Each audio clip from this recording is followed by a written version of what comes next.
Welcome to the Iconic Talk Show in conversation with Shaunak Mokashi, founder of Shaunak Mokashi Real Estate LLP. Welcome on board, sir. Thank you so much. Thank you. Really great pleasure to be here.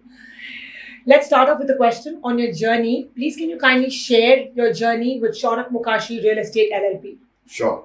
Well, it's been over 15 years that I've been into corporate real estate, working with top, what you call international property consultants, IPCs as we call them, Cushman & Wakefield, CBRE, and JLL. So Right. in a span of 15 years, I've handled the top Fortune 500 companies real estate across accounts across 10 nations. Wow. And in some of the clients which I've handled being Citibank, Deutsche Bank, Bank of America, Xerox India Limited, Right. Diageo APAC account, including China, and many more. Right. In those career spanning 15 years, I have leased or transacted commercial space more than 2.4 million, that is 24 lakh square feet across 10 cities in India, and sold more than 70 crore of top real estate Incredible. Thank you so much. Across 6 cities in India. So while I've worked across the country, I've come into contact with many of the top landlords, found many of the emerging trends, etc. Right. That when I realized there is a gap for a need for fractional real estate to be made popular amongst masses, Right. and also the need for focusing on hotels, which are typically in the tier 2, tier 3 cities, and also in the exotic scenic locations which are untapped. Right. So I sense this opportunity when during my 15-year journey, and always had that thing on my mind that I will do something on my own. So I Right. decided to focus on this niche category. Right. What prompted you to get into the hotel industry and the hospitality industry by the name of Shaunak Mokashi Real Estate LLP? Sure. Great. Shaunak Mokashi Real Estate LLP, the reason being that I always wanted to be an individual brand, Right. especially in a service-oriented industry. Okay, it is all about individual branding. Absolutely. Like you see, most fashion brands, etc. They go by name. Right. My education has been predominantly in the hospitality industry, Right. done my hotel management, then my double masters from Australia. Wow. So I have dabbled in hospitality, and my double masters I've done in hospitality and marketing. So I've already worked in the hospitality industry for more than 7-8 years. So Right. that's when I had developed that keenness to be again rooted to the same industry. Especially after coming back from Australia and working in Middle East for almost 6 years in hospitality, and again coming back 15 years in the corporate real estate, Right. I realized that there is a need for, as I said, fractional real estate ownership, Right. focusing on fractional real estate ownership. Then number 2, pre-leased assets advisory, and third is buying and selling of hotels. Right. Post-pandemic, there is a tremendous scope, because when during of my few months research, I found Right. more than 100 hotels plus 100 plus hotels across India, which are in tier 2, tier 3, and all this exotic locations where Right. we go for vacations, which are for sale. And these hotels are doing exorbitantly well. Only thing is, as an individual, they cannot hold on to the 2 years of pandemic, Right. bearing such higher losses. True. So I decided to typically tap this market because there's a good scope of hotel operators coming into India, Right. focusing on budget hotels, and in particular hotels in the vacation category, Right. vacation homes category, or vacation hotels category. Right. So that's where I totally decided, let me get into Right. this. So the micro niche is buying and selling of hotels across Micro-niche. India. Yes, buying and selling of hotels and fractional real estate ownership. Wow. Yeah. That's a lovely combination Yes. in the real estate segment. Yes, it's a very niche combination. Usually, you will hear consultants working in the real estate domain, in Right. commercial space or any other warehousing, etc., etc. But someone focusing on specifically hotels buying and selling and fractional ownership is something new, because no one focuses or exploited that kind of class, Right. asset class.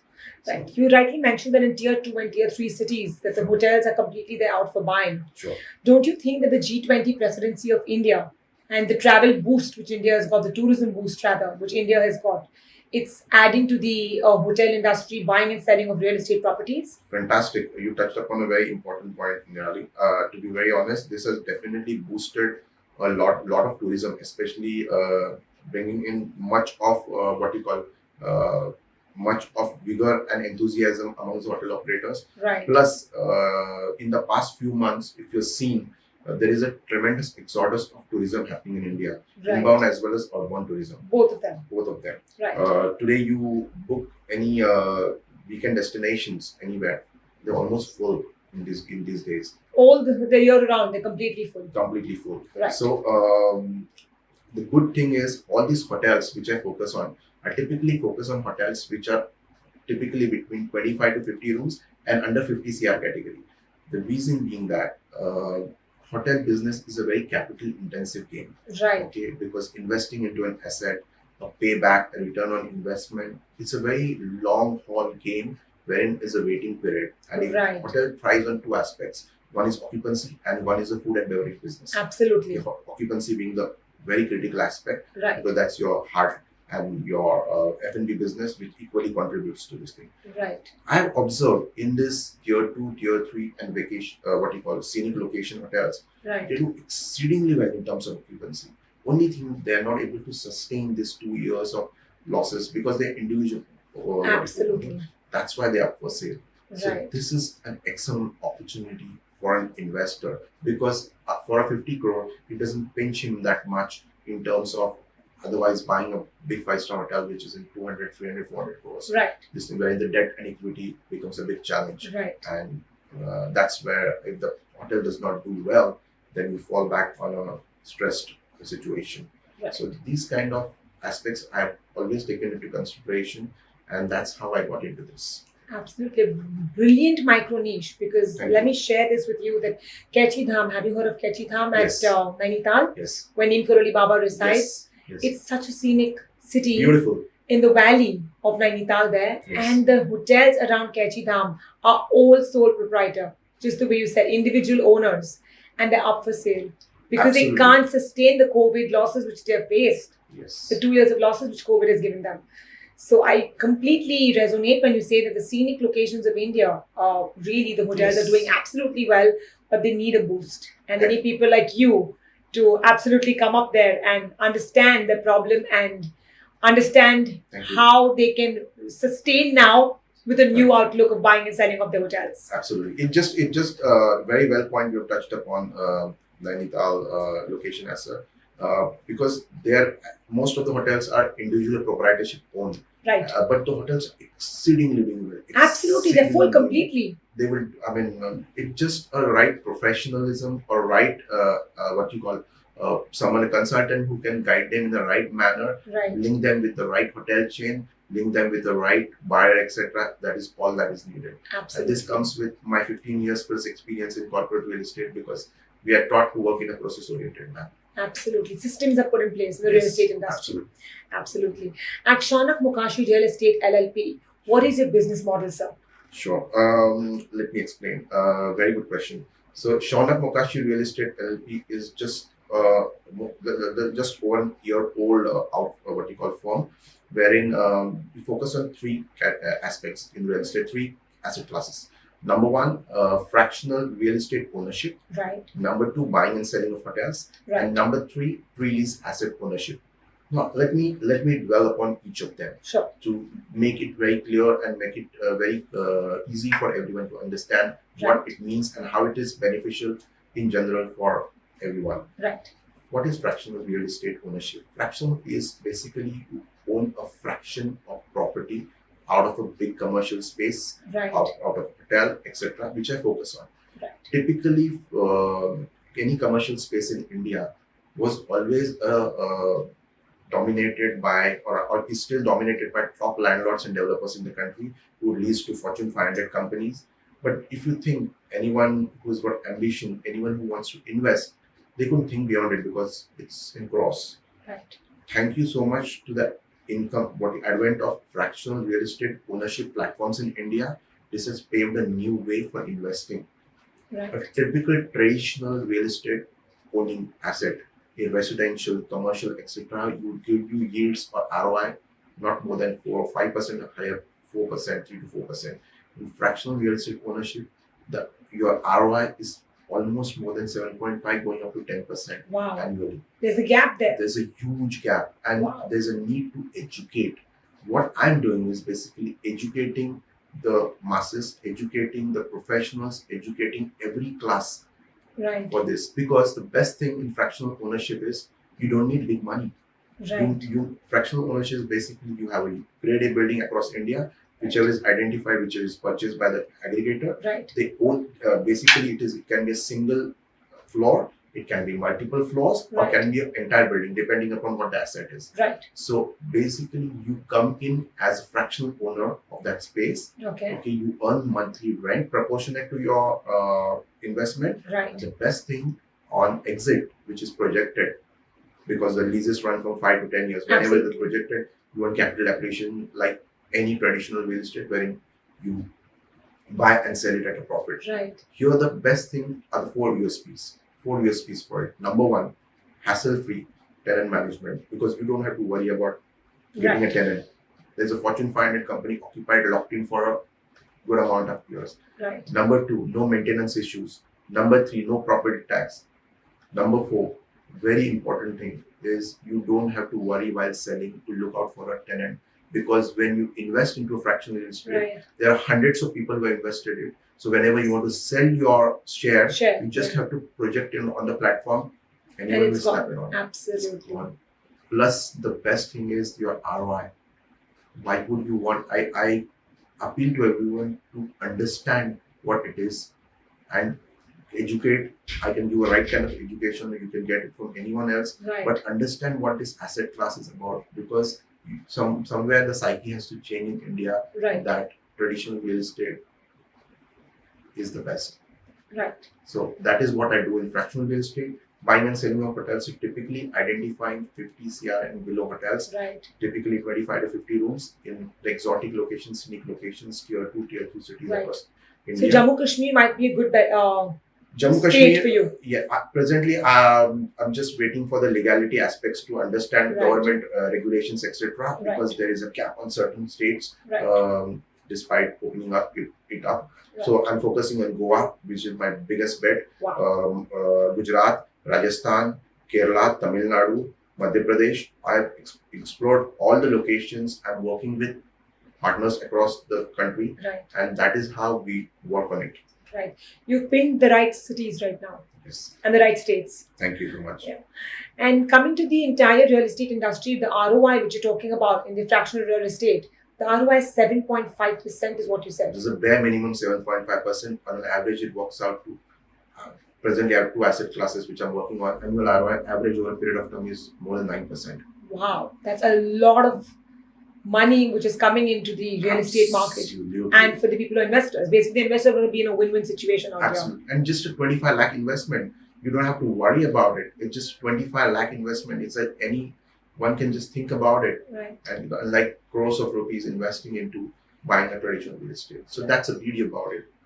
I like your micro niche. It's absolutely fantastic Thank you. because nobody is aware of this, micro niche in the real estate industry, and the awareness which you're generating to the real estate industry sector, Yes. to the youth rather Yes. would, and to the, of course, investors is something which is Yes. incredible. Thank you so much. Right. Or what are your USPs and why clients prefer coming to Shaunak Mokashi Real Estate LLP? Very good question. Okay, that is the main core of your business, my business, or Right. any business. So I work on a model which is called ROTT. So right. So basically, what is RO? ROETT? ROIETT. Right. Right. I call it as a right. So Right. if you Okay. spell it, if you just spell it out, it is right. Right. So Understood. I'll explain you how it works. This is my own invented model how it works. Wow. So ROI, that is your every investment, Return on made, investment. return on investment for Right. fractional ownership, or it may be for hotels, or it may be for pre-lease assets. My only focus is ROI, because that's what any investor looks at. Absolutely. And what is the investor worried about? Is the investor worried about his capital safety, Absolutely. And- The capex. capex? That's it. That is the only aspect we are worried about an ROI. Number two, okay, ethics, ROI, and then E stands for ethics. I've always believed and worked on the principle of ethics. Right. Ethical management should be a lesson in Indian schools, I believe. Oh, I so resonate with this. It's the entire fundamental thing which I think every student must be taught everyone must. Any segment of education. Absolutely.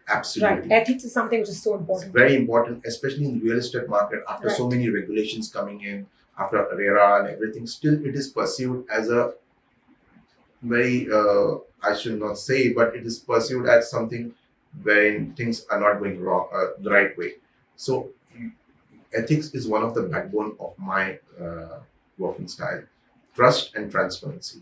I always believe working with trust and transparency with all stakeholders, may it be clients, may it be every single person involved in that deal or transaction. Right. Authenticity. Integrity. Be very, very, very honest and open with everyone. Right. Things not happening, be very transparent, say things are not happening, why not happening, what is the time frame required for it to happen. So one needs to be very absolutely transparent, ethical, and especially from investor standpoint of view, ROI driven. So that is my backbone for my work, may it be with clients and may it be with the brokers whom I work across the country. Right. I work on a principle of two words: collaborate and expand, or compete and diminish. So I only work on collaborate and expansion. Pan India, I've been working across only and only consultant brokers. Right. And usually a consultant or broker is perceived as a competition because they are very scared to work with another broker. Absolutely. I developed that comfort in them. Right. So that is the relationship building. Absolutely. Fundamental in any business. Absolutely. Because people are going to do business with whom they trust and they know. Absolutely. And this is the era of collaboration and expansion. Absolutely. Simple. Collaborations, events, partnerships. Absolutely. Yeah, that's all. How are you bridging the gap between real estate and hospitality industry? Very good question, Ravi. In fact, especially after pandemic, with pandemic, it has given way for, as I said, almost hundreds of hotels available for sale in India. Right. Now, at this I'm talking about hotels buying and selling aspects. Right. So basically what happens is there's a need to educate, because hotel and buying and selling, not everyone does in India. There are few players who do in India as consultants, right, and do in a very transparent, process-oriented manner. I jumped into this aspect because I wanted to bridge that gap. Okay. First and foremost, most important thing is educate. Unless and until you educate an investor, may it be for a hotel buyout, or may it be for fractional real estate, or may it be for pre-lease. First, most importantly is educating him on the entire model, how it works. Second aspect is, most important thing is, develop that comfort with the client. Very important. Right. And also the consultant or the broker, what you call it as. Third thing important, be very firmly grounded, know your market absolutely well. I go to every single city in the country, wherever I'm supposed to sell hotel. Across India. I spend almost 3 to 5 days a week there, studying the entire market, the pros, cons, every single aspect of it. Right. Only then, when I'm convinced, then I sit across the table with the consultants, the owners, etc. Right. So this becomes very easy because when you are aware of the ground facts of how the hospitality industry is going to work, how the market is going to respond to you, right, it helps me to bridge that gap. Education is the most important thing. Even for a hotel owner who is selling, or may it be a 25 lakh rupees investor for fractional ownership, you need to educate them right. Right. Once you educate them right, once you understand the difference between what is the inventory available in the market and what is the demand, right, it's very easy to bridge the gap. And I'll tell you, collaboration helps you. I mean, you can't even think. It just happens that you get the problems which you interface, and they're just resolved. Right. So collaborations are all about relationships at the end of the day. Yes. So I completely resonate when you say collaborations, because collaborations are the fundamental stone. Yes. In building relationships. Absolutely. Yes. Yeah. So what are the challenges that you face in the industry? I'll break this question into two parts. One is the client challenge, and the second is the consultant or the broker challenge. Right. Okay. In the fractional real estate segment, there is aspect of client, because here I'm dealing with professionals who are doctors, professionals who are engineers professionals, who are pilots professionals, who are every single class in the society. Right. You name the category, I've reached mathematicians, anyone, any single what you call profession, I've reached out to them. So important thing is educating them. Right. Bringing the awareness. Bringing awareness about why what is the difference between a traditional real estate investing and a fractional real estate investing. Right. What are the pros of it? What are the cons of it? And how the numbers for fractional real estate go from out of 10 to a traditional real estate out of 10. Right. So this is very important for them to educate the importance of hassle-free transaction in a fractional real estate versus typical psyche of traditional real estate. Right. Okay, I'm not through saying brokers. Through brokers or through direct interface. Right. The only aspect is you need to educate. Once they're educated, they understand it, it's done. Second aspect is, my biggest challenge is when I work pan-India for hotels buying and selling, most important aspect or challenge that comes to me is the making the brokers or the consultants, local consultants, aware of it, because they are not aware of how things work. They are worried that if they share information with me, they will lose the deal. Right. So I'm giving them the comfort level, bringing them to that speed, giving them the right kind of education of how it works. Okay. First and foremost, what I do is the comfort level to them. Right. Bring them at peace that you're going to earn out of it. True. You're going to earn out of it, and not only earn out of it, you're going to learn out of it, and we're going to work for another 5 transactions ahead. That is the concept I want. I just don't want to work one-on-one deal. I just want to develop a good relationship, long-term relationships across India, right. so that it's a collaborative approach. True. They should also grow. Everyone should grow. Absolutely. Everyone should grow. Right. So that helps me overcome that challenges. But yes, right. Educating is a big challenge, and fortunately, I will not say I'm an expert, but due to my 15 years corporate real estate experience, I've been able to. That's incredible.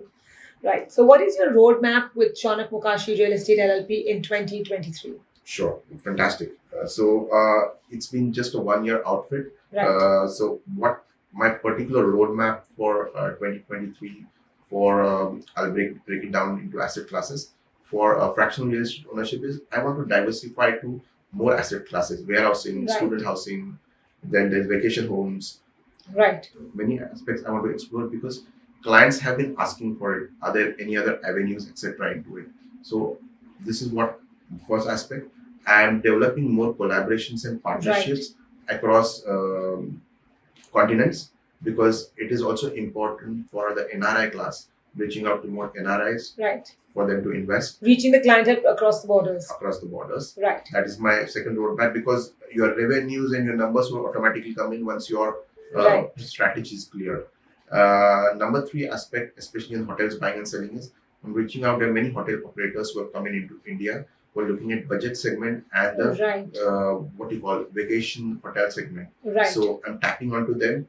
I have an identified set of investors who would fit into certain categories. So I have bucket of assets, fractional ownership, hotels, etc. Whenever a requirement comes in, I just place them into the right gap. Right. To bridge the gap. So my roadmap is very clear. I want to expand, collaborate enormously by the end of this year, so that I establish a good foothold across India. Right. And second thing, diversify across asset classes. Wow.